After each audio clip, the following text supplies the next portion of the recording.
You know, I'm just sitting here thinking about the events that happened in the past couple of weeks, starting with the school shooting in Minnesota.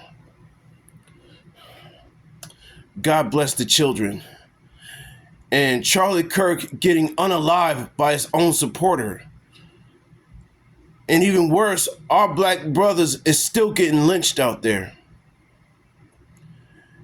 And my reaction is, wow, the world is slowly regressing back to a time when hatred and racism was at a full peak. And my thoughts were, where's our so-called president? Where's our so-called administration, all this?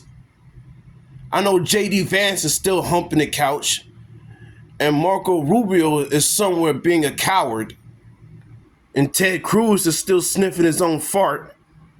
And I'm sitting here thinking like, damn, where's President McCankles in all this? I know he had different reactions to these situations. I know that he didn't give a damn about Melissa Hartman or her husband or John Hoffman, my bad. He didn't even give a damn about neither one of them because he hates Democrats. But when a hate-filled so-called Christian in his own party somehow gets unalived, all of a sudden he wants to fly the flag half-mast at his funeral. You know, that's funny because when they informed him about the death of Melissa Hartman, he just acts all nonchalant about this. He just acts like he doesn't know what's going on. But when people like Charlie Kirk dies, the man who has no empathy for every other race except his own, all of a sudden he now wants to pay honor and respect.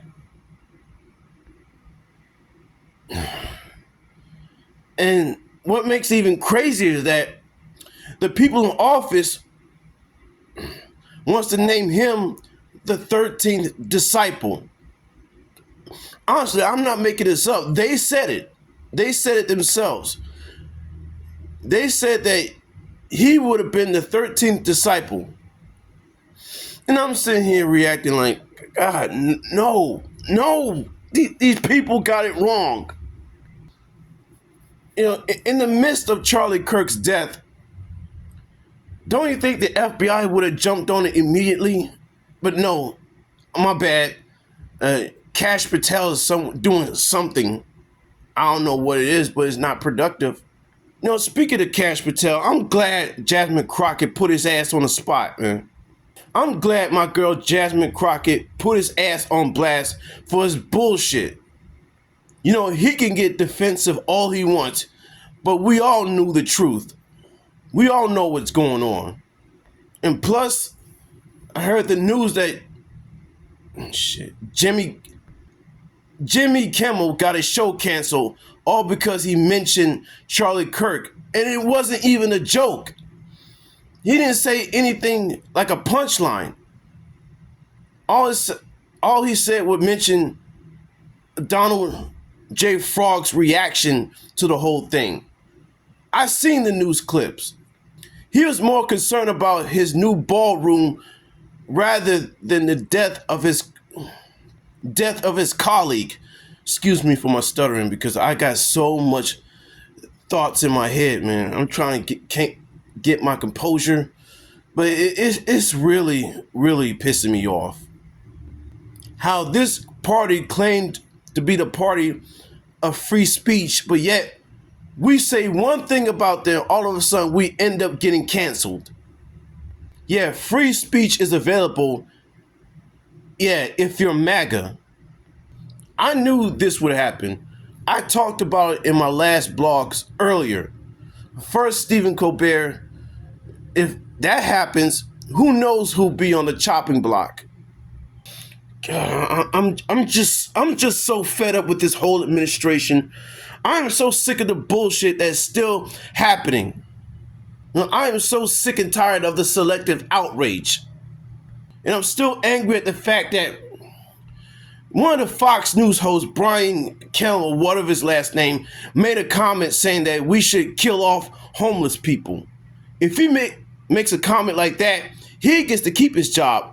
Jimmy Kimmel, on the other hand, makes one remark about Trump or his colleagues, he gets the boot. Meanwhile, those suckers at Fox News get to keep their job, and they can say the most vile shit about the average person who is not MAGA. They get to say anything, yet they get to keep their job. To me, that's the crazy part. Oh, that's right. They're too busy sniffing Trump's diaper. They're too busy sniffing his own fart. Hey, if you're MAGA, you can say and do almost anything without being held accountable. They're like, accountability, responsibility, what the heck are those? But the moment we speak up, we get in trouble. We lose our jobs. Even worse, we lose our homes. We end up on the streets. We end up behind bars.